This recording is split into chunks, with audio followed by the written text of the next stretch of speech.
जब आप जाते थे पश्चिम बंगाल में चुनाव के लिए, कैंपेन के लिए, पार्टी का काम करने के लिए, तो क्या सुनाई देता था? क्या लोग कहते थे आपसे? देखिए, मैंने फिर आपसे कहूंगा, इधर तो चुनाव में अपनी जगह पर है। मैंने 3 बार पार्टी ने मुझे 2 बार एमपीज का नेता बना के भेजा और 1 बार मैं साथ में गया था। आपके चुनाव हुआ था ग्राम पंचायत का, चुनाव हुआ था जिला परिषद का, बाकी सबकी जांच करने के लिए। और मुझे एक गांव आपको बताता हूं, वहां हम लोग गए थे। उस गांव, वो ट्राइबल गांव था। ट्राइबलों ने क्यों वोट दिया इसको समझिए आप रजत बाबू।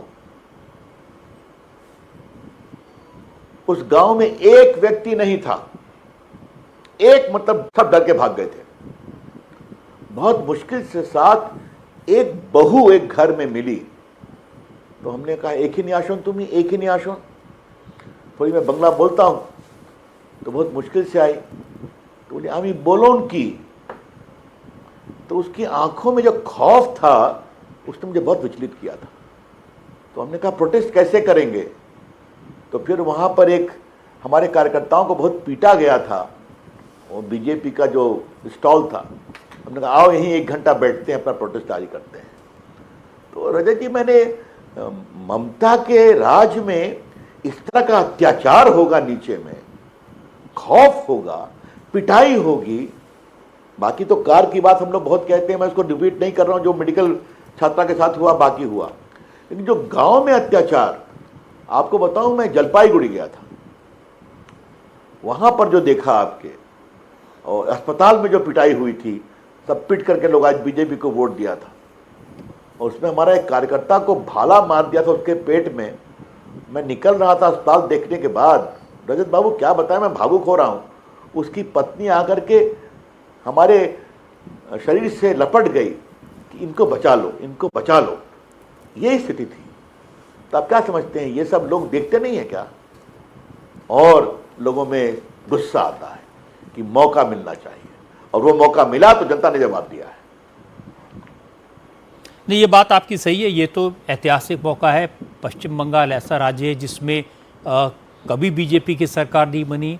बहुत सालों तक किसी को उम्मीद भी नहीं थी कि पश्चिम बंगाल में बीजेपी की सरकार बन सकती है। तो इसलिए अब वहाँ सरकार चलाना और भी बड़ा चैलेंज होगा। ये बिल्कुल सही कहा आपने। देखिए, मैं आपसे एक बात कहता हूं,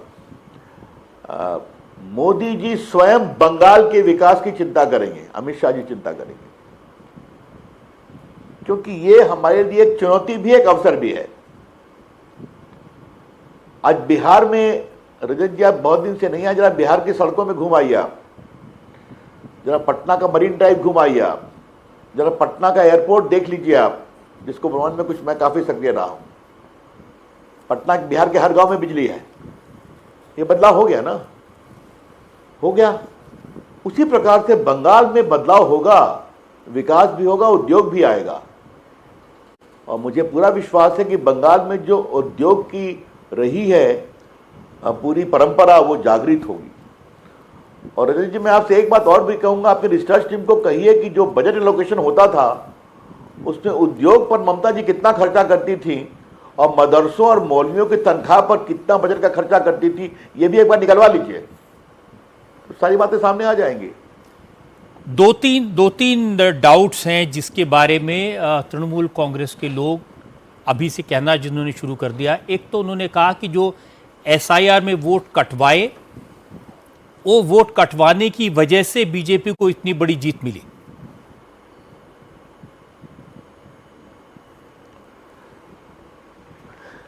रजत जी, हमारे बिहार में एक कहावत है, उसका कोई अंग्रेजी शब्द नहीं है, थेथरलॉजी। आप समझ गए मैं क्या कहना चाह रहा हूं? समझ गए आप? ये एसआईआर बिहार में हुआ कि नहीं हुआ? कितने वोट कटे? राजीव गांधी घूमने गए थे कि नहीं गए थे? ये एसआईआर तमिलनाडु में हुआ कि नहीं हुआ? ये एसआईआर मध्य प्रदेश में, दिल्ली में हुआ कि नहीं हुआ? यूपी में हुआ कि नहीं हुआ? तो वहां तो, केरला में हुआ कि नहीं हुआ? तो वहां तो कोई समस्या नहीं है। ये समस्या सिर्फ बंगाल में ही क्यों है? और इसको समस्या बताने की कोशिश क्यों की गई? सुप्रीम बंगाल कोर्ट ने में बार बार जितना सहूलियत देनी थी दिया।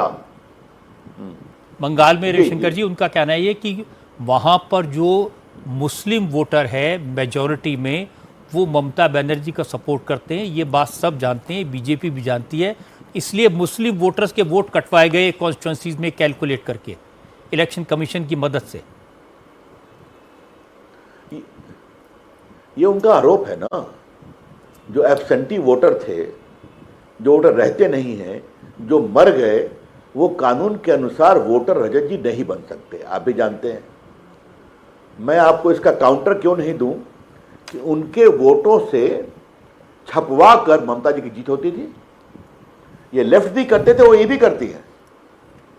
तो ये बताइए कि ये जो पूरा वोटर लिस्ट की क्लीनिंग क्यों नहीं होनी चाहिए?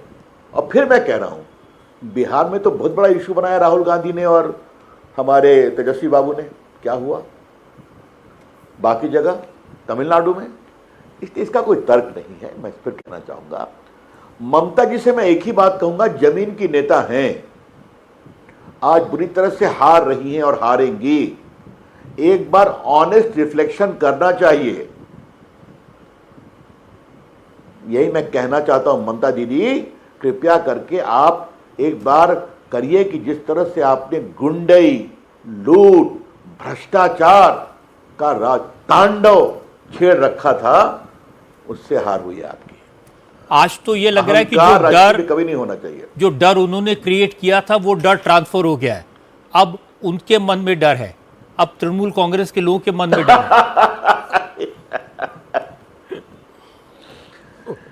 देखिए रजत बाबू, जितने अत्याचार किया उनको तो जवाब देना पड़ेगा। नाउ इट इज ए पे बैक टाइम, व्हाई नॉट? जिन्होंने खौफ किया है, पीटा है, सब कुछ। मैं फिर कह रहा हूं, मैं प्रत्यक्षदर्शी हूं ना, मैंने आपको कई घटनाएं बताई ना। क्यों नहीं जवाब होना चाहिए? संदेश खाली में जो अत्याचार हुआ था, मैं नाम भूल रहा हूं, जो मुस्लिम माफिया था, अगर supreme court of court intervene नहीं करता तो कार्रवाई होती क्या उसका राज चलता था? तो ऐसे लोगों को जवाबदारी बनेगी और बननी चाहिए भी, बिल्कुल बननी चाहिए।